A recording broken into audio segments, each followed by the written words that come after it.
Vou até beber uma água, que misericórdia, eu já vou falar.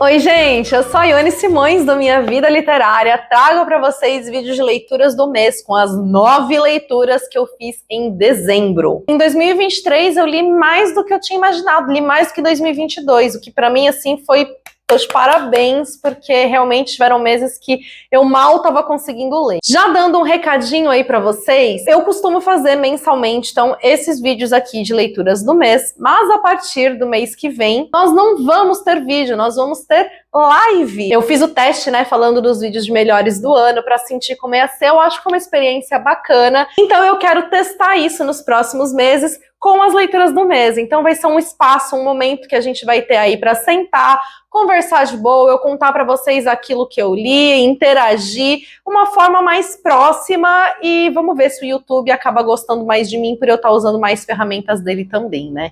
E a minha primeira leitura do mês entrou para os melhores livros do ano e foi Segredos de Família, da Liane Moriarty. Ele tem tripla tradução, porque, né, foi aqui um calhamacinho que eu acho que a Intrínseca tentou trazer o quanto antes, fazendo publicação simultânea, talvez, meu palpite.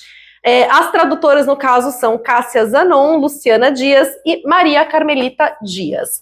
E esse aqui é o típico livro que eu adoro, porque nós temos tretas de família, então dramas familiares, a gente tem um mistério aí envolvendo segredos dessa família e tal. E temos também uma narrativa que consegue suavizar aquilo que seria de pesado dela, trazendo um pouco de ironia. Então, ela é uma narrativa também leve. Foi um livro, assim, que eu, pelo menos, devorei. Eu vi algumas pessoas reclamando no Scooby, falando que o livro foi meio arrastado e tal, e o que tem a ver, porque não foi isso aí pra mim, não. O livro fluiu muito bem. Temos a história de um casal que eles tinham uma escola de tênis, jogaram tênis, né, por muito tempo e tudo mais. Eles tiveram 4 filhos que tentaram até seguir a carreira do tênis, mas não deu muito certo, cada um foi por um caminho, mas esse casal continua aí muito firme, forte, juntos e consolidados nesse meio profissional. Depois aí de 50 anos de casados, com todo mundo, né, admirando o casamento deles, a mulher deste casal desaparece. E aí com isso a gente vai entrar então nos segredos dessa família. E aí o livro então ele vai trazer a perspectiva de vários personagens diferentes, ele é um livro que ele muda bastante os pontos de vista, isso enriquece bastante a história. Mas assim, o que eu achei mais incrível foi realmente a construção de cada figura que tá aqui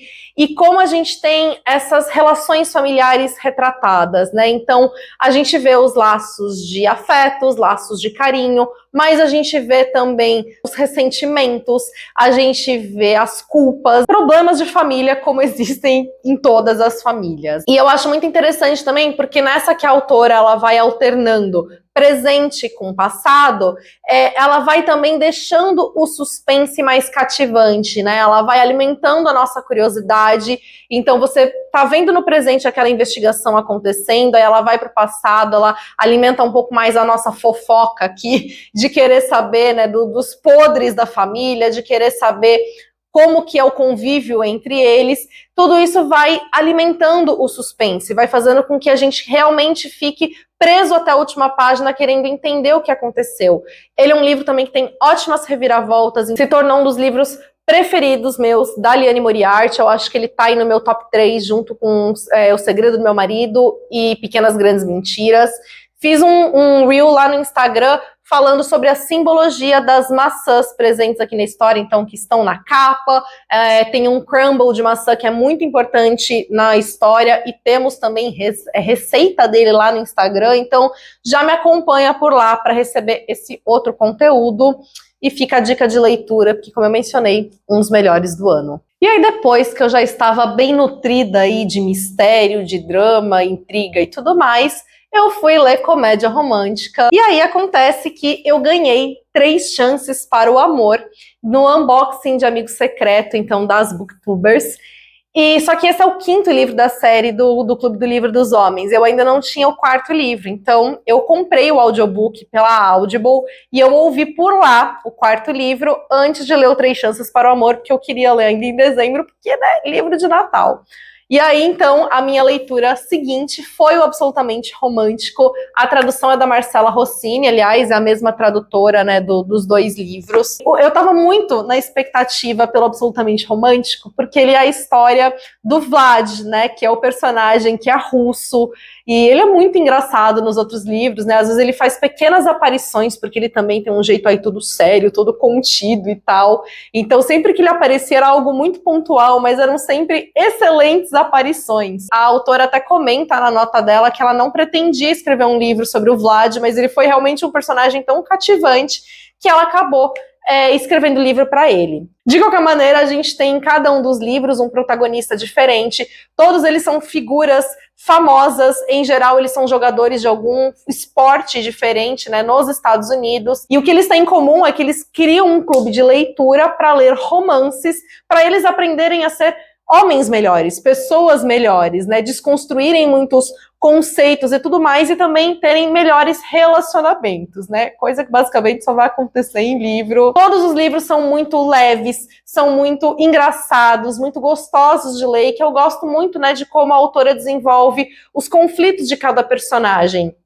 Então, aqui a gente tem relacionamento de melhores amigos e casamento de conveniência. Então, eles eram melhores amigos na Rússia, e aí eles acabaram se casando para que ela pudesse ir para os Estados Unidos com ele, para ter outras oportunidades de vida. Ela é jornalista, o pai dela morreu, né, misteriosamente, aí, enquanto ele estava fazendo uma investigação um tanto quanto delicada, e por isso também ela precisou ir para os Estados Unidos já há mais de 6 anos que eles estão juntos, só que nunca aconteceu nada entre eles. Eles eram muito amigos e essa relação também ficou abalada, só que os dois gostam um do outro, né? Só que nenhum deles sabe disso, né? Então eles gostam um do outro e eles não sabem que o outro gosta, que eles são correspondidos. Ou seja, tem toda uma tensão aí, porque existe, né, muito sentimento reprimido, muito sentimento não revelado, muito ressentimento com o passar desses anos. E acabou sendo, assim, um dos livros que eu mais gostei da série, tanto por ser um personagem que eu já falei, né, que eu gosto muito, por terem todos esses sentimentos acumulados aí, e por a gente ter também esse outro lado da investigação, né? Então todos os livros eles também têm meio que uma trama paralela acontecendo, né, para além do romance.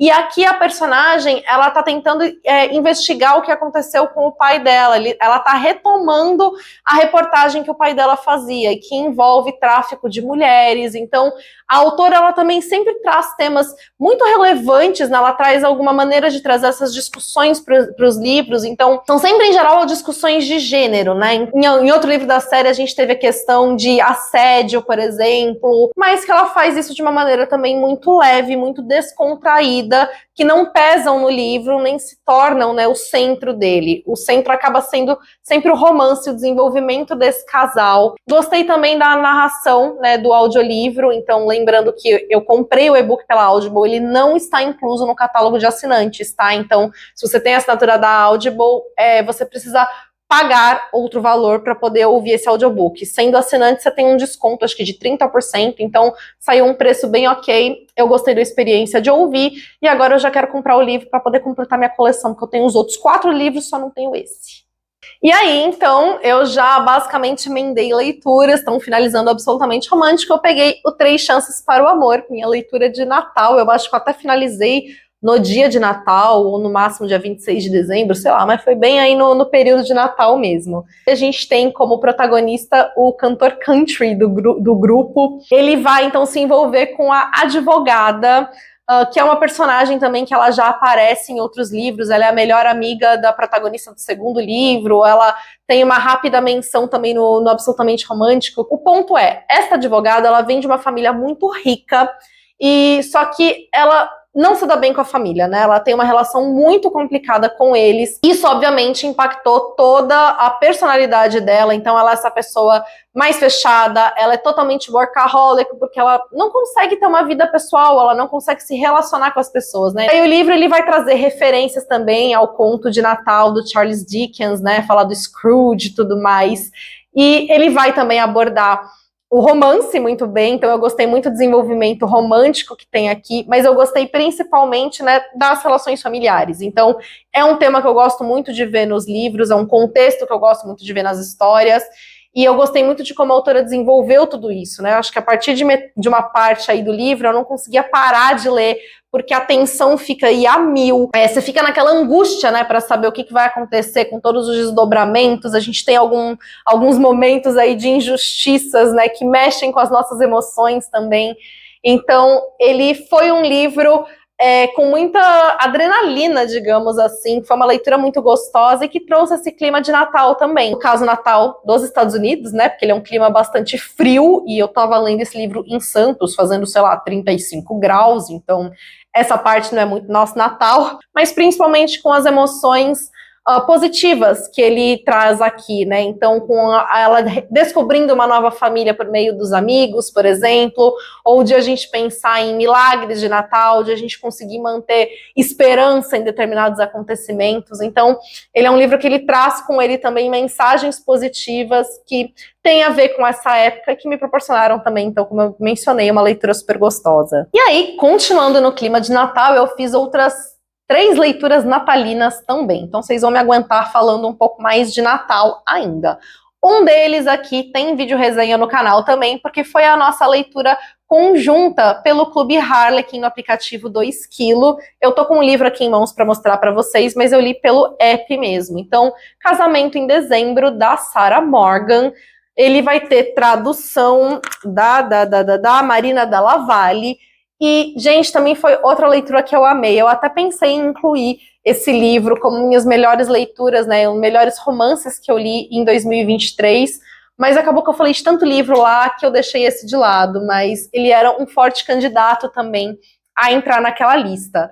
Então aqui a gente também vai ter relações familiares, é uma história que ela vai ser contada pelo ponto de vista da mãe e das 2 filhas. Uma das filhas está na faixa dos 30 anos, a outra está na faixa dos 20 e poucos anos. São 3 mulheres bem diferentes, e o acontecimento, né, que une, então, essas 3 aqui na história é que a filha mais nova vai casar com o namorado que ela acabou de conhecer, e assim, faz 2 meses que eles estão juntos, ela dá a notícia de que vai se casar, e não é tipo, a gente vai se casar ano que vem. Não, vamos nos casar no mês que vem, a gente quer casar no Natal. E aí essa notícia pega todo mundo desprevenida, a mãe e a irmã mais velha ficam preocupadíssimas, né? Afinal, a filha sempre foi muito impulsiva, será que ela tomou uma decisão correta? Será que ela sabe bem o que ela tá fazendo? E aí elas vão ter que ir, então, para os Estados Unidos, que é onde a filha está, elas são uma família da Inglaterra, e é a primeira vez que essa família vai passar o Natal fora de casa, então existe também esse sentimento, né, desse desconhecido, dessas mudanças aí que estão, né, na cara de todo mundo. E o ponto também é que a mãe e o pai, eles estão separados, mas as filhas não sabem, e eles estavam esperando, né, um momento em que todo mundo conseguisse se reunir para dar notícia presencialmente. Só que agora essa reunião vai acontecer no casamento, e não tem a menor chance deles contarem no casamento que eles estão, né, vão se divorciar. Então eles têm que fingir que estão juntos. E a irmã mais velha, ela passou por alguma coisa que a gente não sabe, só que foi algo que deixou-a bem abalada, e só que ela também não assume que ela está bem abalada, embora a gente, como leitor, perceba que existe esse abalo. E então, assim, ela está muito focada em tentar impedir o casamento da irmã, porque ela não acredita que a irmã está fazendo uma escolha, uma decisão, né, sábia e tal. E aí, então, a gente já pode esperar as confusões acontecendo a partir disso.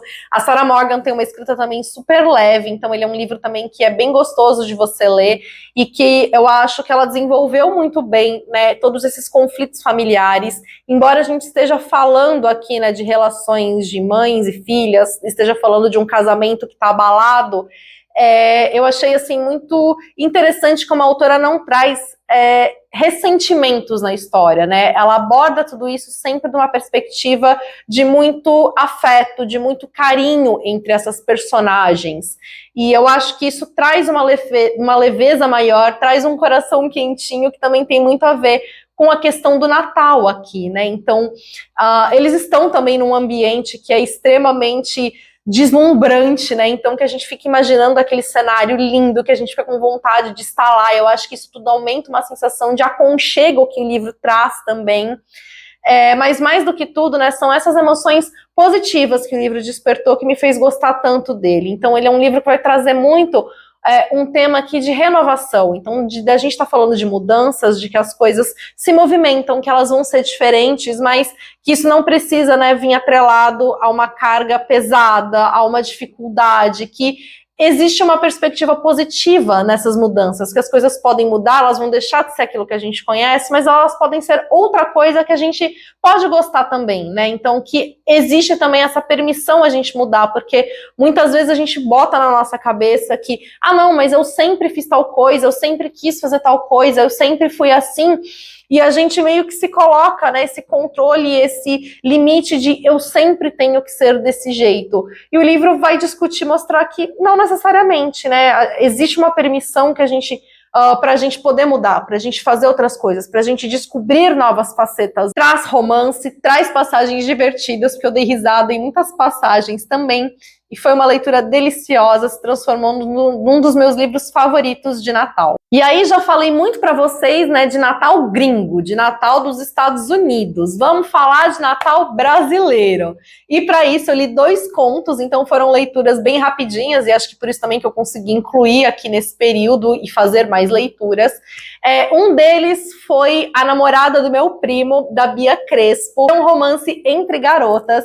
Então a gente vai ter também a história aqui de um Natal acontecendo numa família enorme, que todos os anos eles vão passar o Natal numa fazenda, que é de um dos membros lá da família e tal. Acontece que no Natal do ano anterior, o primo da protagonista, que é aquele típico babaca, tirou ela do armário na frente de toda a família, então deixou ela numa situação super desconfortável. É uma violência muito grande, né, você tirar alguém do armário sem o consentimento da pessoa, sem a pessoa ter tomado aquela decisão. Desde então, ela tem aí vontade de se vingar do primo. E como que ela resolve fazer isso? Quando ela conhece a namorada desse primo e ela sente aquela atração imediata por ela, porque a menina é muito bonita e tal. E aí ela decide que ela vai conquistar a garota para se vingar do primo. Então aqui a gente vai ter mais cara de Natal do Brasil mesmo, porque a gente tá falando de calor, a gente tá falando, né, de, sei lá, tradições de amigo secreto, então é algo mais próximo da nossa realidade. A Bia Crespo também tem uma escrita que é muito gostosa, então é um conto bem fluido, bem rápido de você ler. Eu acho que ela dosa muito bem também a questão da sensualidade, então as passagens que tem, né, entre as duas aqui, elas sempre têm muita química envolvida, são aquelas personagens que você sente a tensão no ar entre elas. E algo que é muito interessante também é que a gente não está falando de uma protagonista que vai ser a mocinha politicamente correta, a mocinha... Não, ela toma um monte de decisão questionável. Então imagina, ela está interessada na menina e aí ela começa a resolver conquistar ela só para se vingar do primo, tipo, como se os sentimentos da outra menina não contassem, né? Então, assim, ela toma várias decisões aqui que a gente pode questionar, e é muito interessante a gente ver personagens, então, com falhas, personagens que não são perfeitos, porque afinal a gente não é perfeito, a gente tem defeito também e a gente também erra. Então é muito legal a gente ver figuras assim, especialmente quando cada vez mais a gente parece que tem também meio que um interesse, uma pressão de encontrar personagens cada vez mais que não podem errar, que tem que ser super certinhos e tal. Não é assim que funciona, então você tem todo o direito, né, de não gostar ou não concordar com as atitudes de um determinado personagem, mas isso não significa que a gente não pode ter representações desse tipo nas leituras. Pausa para mais uma água.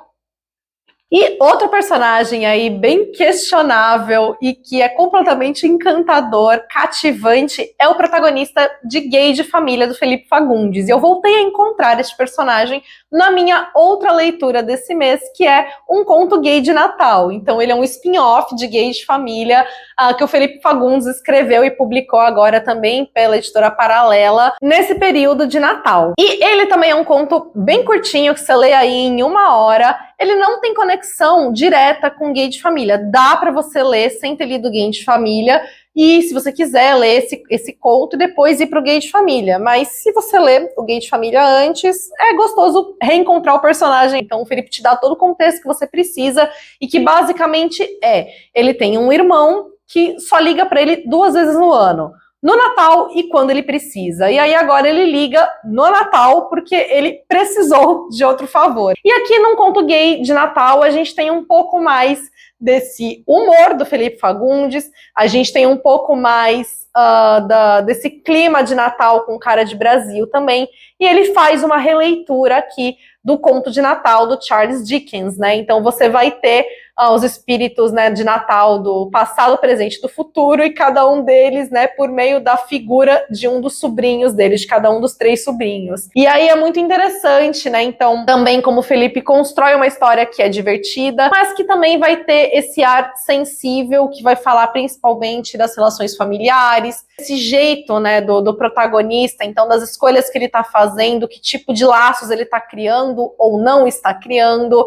Então, é aquele tipo de livro também que a gente lê, que traz uma sensação de conforto, que é um livro gostoso, mas que também faz a gente pensar, né, no impacto que a gente causa no outro, e que traz, de certa forma, né, esse olhar para a gente ser pessoas melhores dentro daquilo que a gente pode. Então, sim, nós temos defeitos, sim, a gente erra, sim, a gente pode não ser perfeito, mas isso não significa também que a gente não possa melhorar dentro daquilo que é possível, dentro daquilo que cabe a gente, né? Então, ele traz essa mensagem aí de Natal dessa forma, que também foi uma leitura bem gostosa.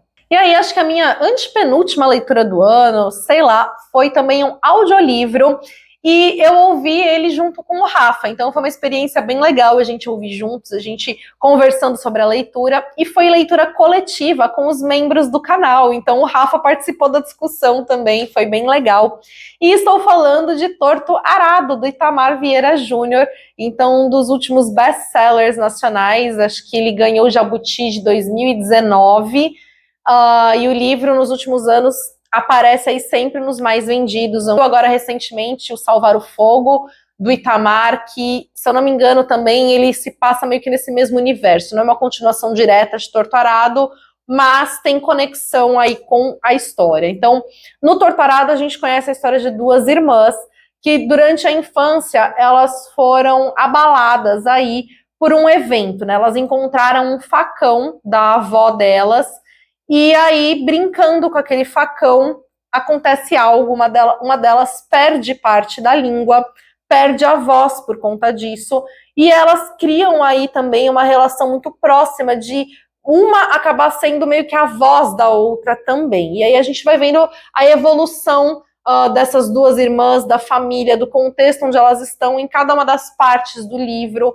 Ele foca muito também no ambiente, né, em que elas estão. Ele é um livro que ele tem um cunho sociopolítico muito forte, né, de você falar sobre a questão da terra, a quem pertence aquela terra, ou então, né, do direito negado à terra, sendo que muitas pessoas que trabalham diretamente nela, né, então que fazem, que tiram um sustento dali, não são as pessoas que têm direito a ela. A gente está falando também de personagens negras em grande parte, personagens brancas são muito secundárias aqui no livro, então é muito importante também a gente tem essa presença tão forte e tudo que é discutido a partir disso, né? Tem uma questão de religiosidade muito forte também.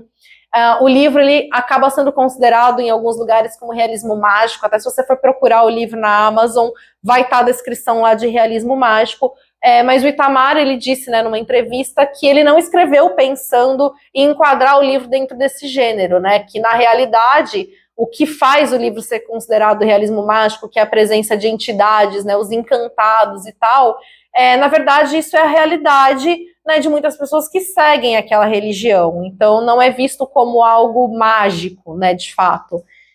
Enfim, né, acho que são discussões interessantes a respeito do livro, mas foi uma leitura, assim, também encantadora, eu acho que em muitas partes arrebatadora, né, tinha passagens, assim, que a gente ouvia, que eu e o Rafa, a gente olhava um pro outro e fazia assim, né, tipo, nossa, até arrepiou, né, de tão forte que era aquilo. Foi um livro que no começo eu não imaginava que ele teria tanto impacto, assim, em mim, porque é aquela coisa de que ele vai construindo tão aos poucos, né, a história e tudo mais, que você demora um pouco para entender onde tudo aquilo vai dar, né, parece que ele está contando um monte de caos, né, um caos ali atrás do outro, e que de repente, quando as coisas começam a se unir, se juntar, que você vê a força da história como um todo, aí você sente, né, o impacto.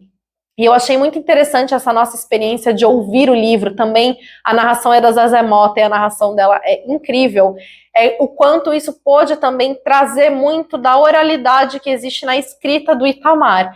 Então, óbvio, né, que você lendo, você vai perceber algumas coisas visualmente ali das palavras e tal, mas ouvindo você também consegue tirar vantagem de algumas coisas, e a sonoridade nesse caso, né, é uma delas, obviamente, e foi algo muito interessante que também agregou muito na leitura. Então, valeu demais o livro, já quero com certeza ler o outro do Itamar também. E vamos agora, então, para as minhas últimas leituras de dezembro, que foram livros de não ficção. Uma delas foi bem rapidinha também, Futuro Ancestral, do Ailton Krenak, que ele estava no meu projeto de 12 livros para ler antes dos 35. Então eu fiz esse vídeo em outubro, eu não esqueci do projeto, tá, gente? É que eu não tinha tido tempo ainda de ler os livros do projeto. Agora em janeiro eu já consegui ler também mais 2. Então provavelmente em breve eu faço um vídeo meio que atualizando como que tá o projeto e tal. Se você não assistiu, aproveita para assistir depois que esse vídeo acabar. E aqui no Futuro Ancestral a gente tem mais uma reunião de alguns textos do Ailton Krenak, que na realidade esses textos são transcrições de falas dele. Então entrevistas que ele participou, palestras, etc. Né? E eu acho sempre muito interessante as perspectivas que o Ailton traz. E esse aqui se transformou num dos meus favoritos dele. O livro tá cheio de anotações, várias partes aqui que você abre, você encontra grifos meus, e só porque eu falei agora, eu praticamente não encontrei nenhum.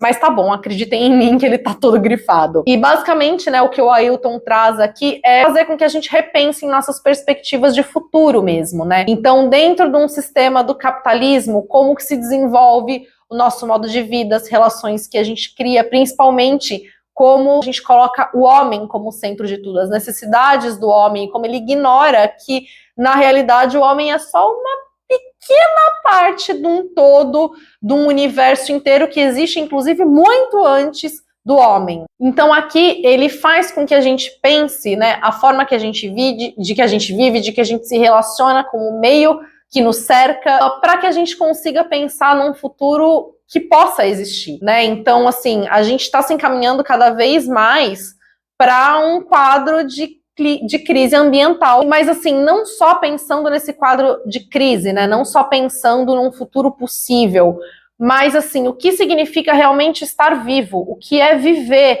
Então, a gente está tão voltado a bens materiais, a como conquistar esses bens, voltado, né, para uma lógica de produção e tudo mais, que a gente deixa de lado coisas básicas, né? Então ele até fala aqui numa passagem do nosso direito de dançar, nosso direito de cantar, nosso direito de dar risada, de cultuar as outras pessoas ao nosso redor, da gente construir relações saudáveis. Ele traz olhares muito muito certeiros, muito sensíveis, muito bonitos também, que eu acho que são importantíssimos, que me agregam muito, e que fica também o convite, se você não leu nada, né, do Ailton Krenak, para você conhecer também, porque, de novo, eu acho que são falas muito relevantes e que trazem aí assimilações de ideias que são importantes para a gente. E minha última leitura do ano foi também uma leitura aí que, na verdade, eu fui fazendo ela ao longo de dezembro, porque ela é uma leitura também pesada, importantíssima, mas que eu acho difícil da gente ler de uma vez só, né? Que ela pede uns respiros, pede umas pausas. E estou falando de Quarto de Despejo, da Carolina Maria de Jesus. Então, Diário de uma Favelada. A gente traz aqui os diários da Carolina Maria de Jesus, que foram escritos mais ou menos na década de 1950, na favela do Canindé, onde ela morou por alguns anos em São Paulo. E aí depois, então, esses diários foram publicados e tal, viraram também um best-seller. E embora ela esteja falando ali da década de 50, a gente encontra ainda muita similaridade, muita coisa atual. Ela basicamente trata do dia a dia dela na favela, mostrando em grande parte a fome. A fome eu acho que acaba sendo uma das figuras centrais aqui dos relatos dela. Junto ali da fome, a escrita também é algo central, né? O quanto muitas vezes ela recorre à escrita no diário como um escape, como tanto uma forma não só, né, de tentar se distrair da fome, mas também a necessidade que a gente tem de contar as nossas histórias, né? Então, todo mundo tem isso intrínseco, a vontade de contar aquilo que viveu, contar aquilo que viu, aquilo que sabe, aquilo que sente, enfim, é coisas que a gente faz às vezes no dia a dia. Então, ela traz esse desejo muito forte, né, de retratar as vivências dela, por isso ela construiu esse diário, então ele acaba sendo muito rico e que ele vai trazer muito também, né, então, dos erros gramaticais, ortográficos, né, que revelam também a condição que ela vivia ali, de uma mulher que, embora ela não tivesse acesso a uma educação formal, ainda assim também é uma mulher extremamente com interesse pela leitura. Ela fala várias vezes dos livros que ela tem, que ela estava sempre lendo, ela guarda aqueles livros, né, com ela. Ela faz várias menções políticas, então ela estava sempre ali muito antenada também nas notícias, tanto quanto possível, né, dentro daquilo que era possível a ela ali. Então a gente percebe, né, toda essa bagagem dela aqui e o quanto esse olhar dela, muitas vezes literário mesmo, né, se reflete no que ela escreve. Essa própria ideia de quarto de despejo, eu acho que é uma metáfora muito forte, que ela fala, né, da favela como o quarto de despejo da cidade, que é aquele quartinho que a gente tem em casa, onde a gente coloca tudo aquilo que a gente não quer lidar, o quartinho da bagunça, basicamente, né? Então, é assim que ela compara a favela dentro das cidades, né? É uma leitura aí que a gente precisa ter um certo estômago para ler, porque ela retrata situações que são muito dolorosas. É um absurdo que a gente tenha a fome no mundo, sendo que a gente produz alimento para muito mais uma quantidade muito maior de pessoas que de fato existem, e ainda assim a gente tem uma parcela significativa de pessoas no mundo que passam fome. Isso é absurdo, né, completamente desumano. Várias observações que ela faz ao longo aqui, né, do texto, de como ela é tratada, de como pessoas da favela são tratadas de modo geral, como existe, né, um descaso e tudo mais, ou em épocas, né, determinadas épocas do ano, como Natal, aí vem, né, essas pessoas se transformam em projetos de caridade das pessoas para elas se sentirem bem e tal. Enfim, são observações também aí muito pontuais, muito importantes e que principalmente revelam uma voz muito significativa. Essa mulher era gigante, então faltava eu ler algo dela. Agora, felizmente, consegui ler. Quero ler ainda outras obras dela que tem publicadas. Acho que recentemente saiu também um romance inédito dela, então quero ler também assim que possível. E é isso, gente! Dezembro rendeu bem por aqui. Quero saber como foi o dezembro de vocês, o que vocês leram no último mês do ano. Assim como eu, vocês também tiveram leituras que entraram nos melhores do ano de vocês? Contem pra mim aqui nos comentários pra gente trocar essas figurinhas. Lembrando que a partir do mês que vem a gente vai ter leituras do mês em formato de live. Tô animada para testar, ver como é que vai funcionar. Me sigam nas redes sociais, Instagram principalmente, tá? Mas a gente tem também canal no Telegram, então também entrem lá para ficar mais fácil de vocês saberem o horário da live, para vocês não perderem e a gente conseguir também ter esse contato ainda mais próximo. Beijos para todo mundo, até o próximo vídeo.